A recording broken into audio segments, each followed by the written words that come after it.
Welcome to a guide of renting in Panama. So you're looking to rent in Panama. How does that work? Here, we'll tell you. Stay tuned until the end. Well, there are two types of rentals nowadays. There's the short-term rental and there's the I'm here for a year rental, which we call long-term rental.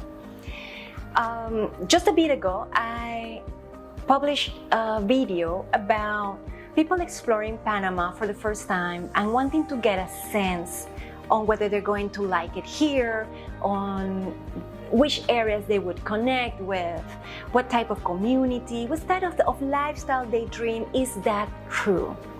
Nothing like renting and staying in the place. Somebody once said, you know, you can tell somebody about swinging a cat by its tail, but it's only when you swing the cat by the tail you get so much more information. So if you're in this particular stage where you're thinking, I want to explore Panama, but it's not like I'm moving there, then right now you do have those vacation Airbnb style rentals where you can plug and play.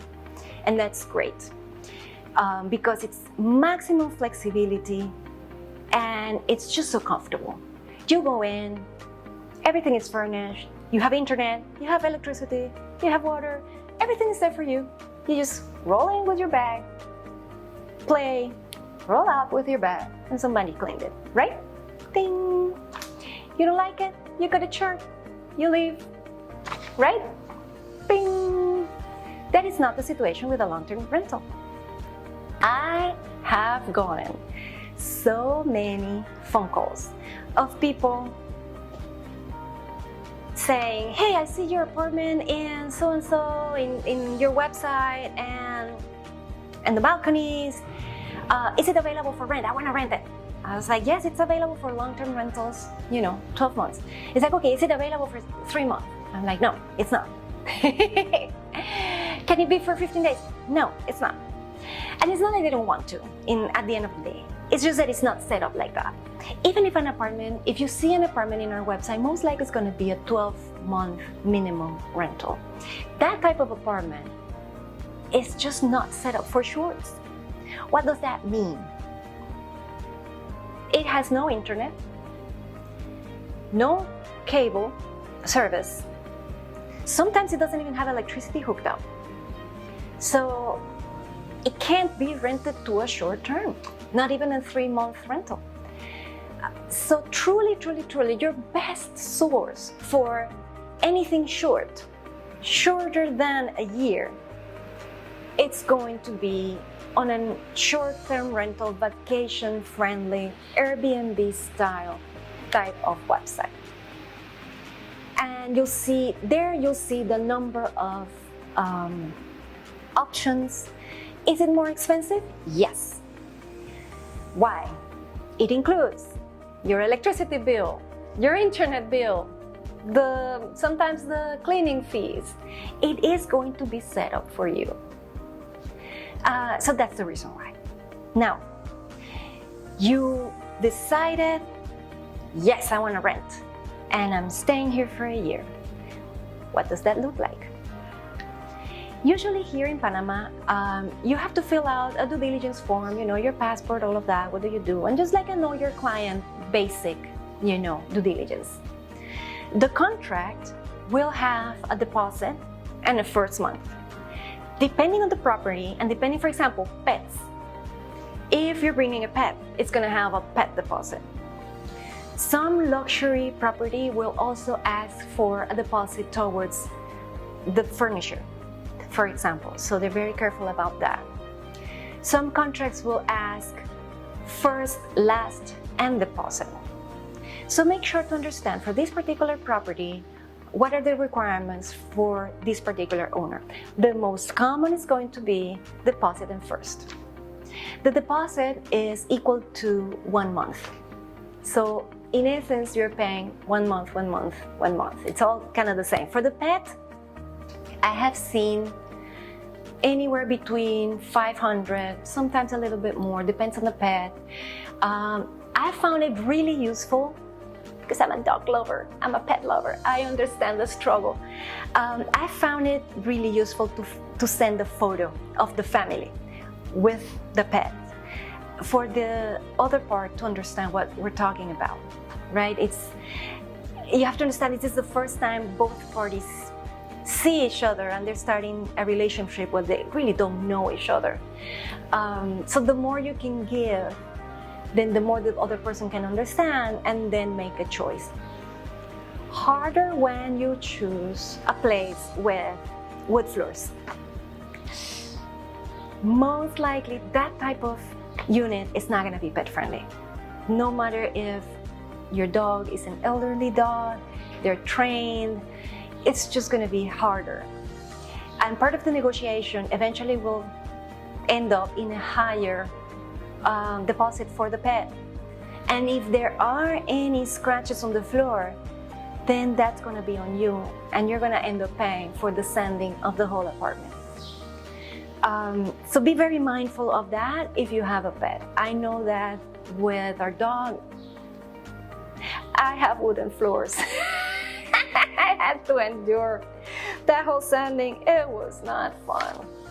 Now, if you're moving to Panama, one of the things to determine when you're signing a contract is the utilities. Are they going under your name, yes or no? Water will not go under your name. Water in Panama only goes under the name of the owner. Okay, so that's out.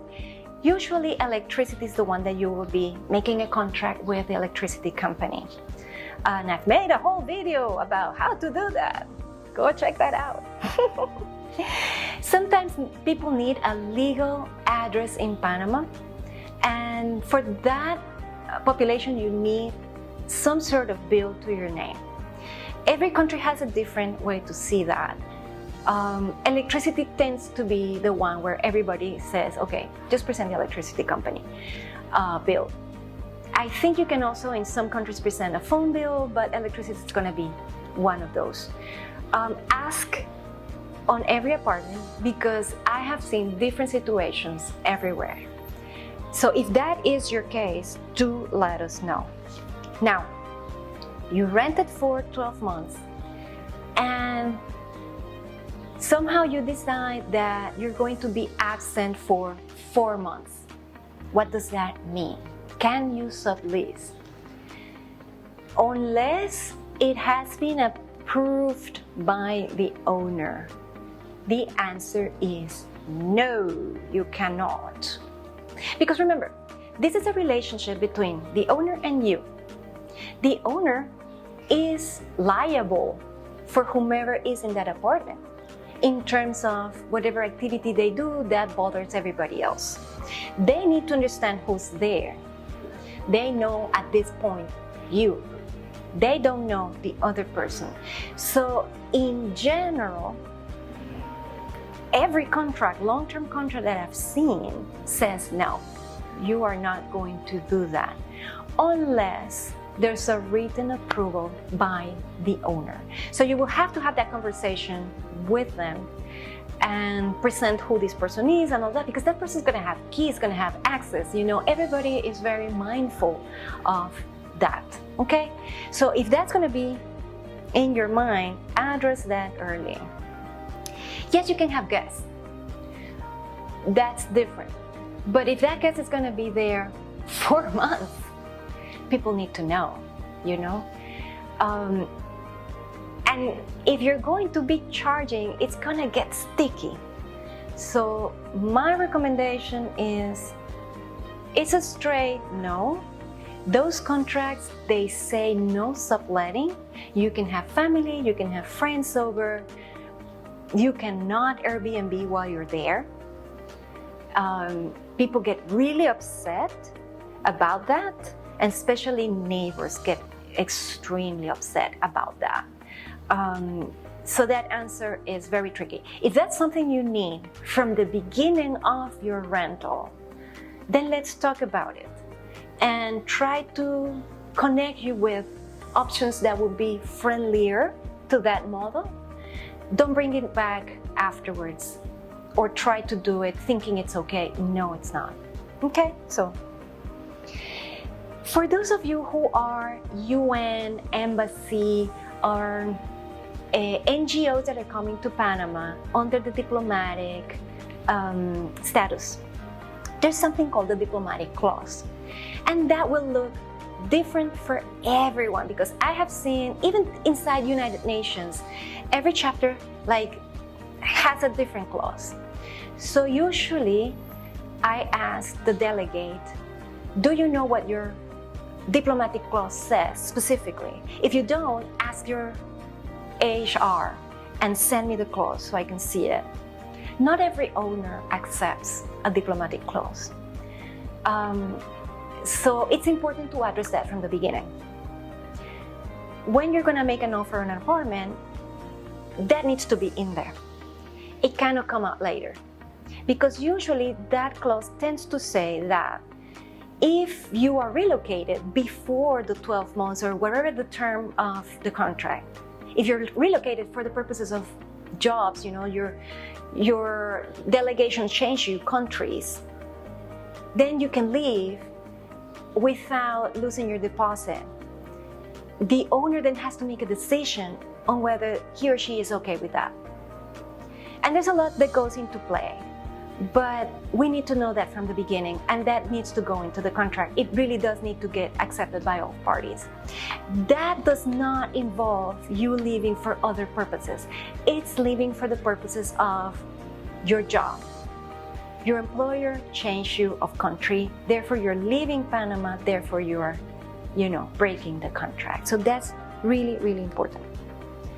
At the end, normally you have to tell the owner, and this is in most contracts, 30 days before the contract is over. In some clauses that will say 60 days, whether you're gonna extend or not. And that is a direct conversation with the owner. If you're not going to extend, and then you're going to be, confirming that you're leaving in such and such date, then you do have to coordinate the delivery of keys, the final inspection, and the return of the deposit. It's important to know where that deposit gets returned to, because if you're changing countries and you're changing bank accounts, then it's a little bit of logistics, right? So address that early. Most contracts will say 60 days or 30 days. If you get a feel even before that you're going to definitely leave, and you are giving the keys, then address that early so that inspections and everything get done on time, and that the apartment is delivered clean and in good condition, just like the contract stated.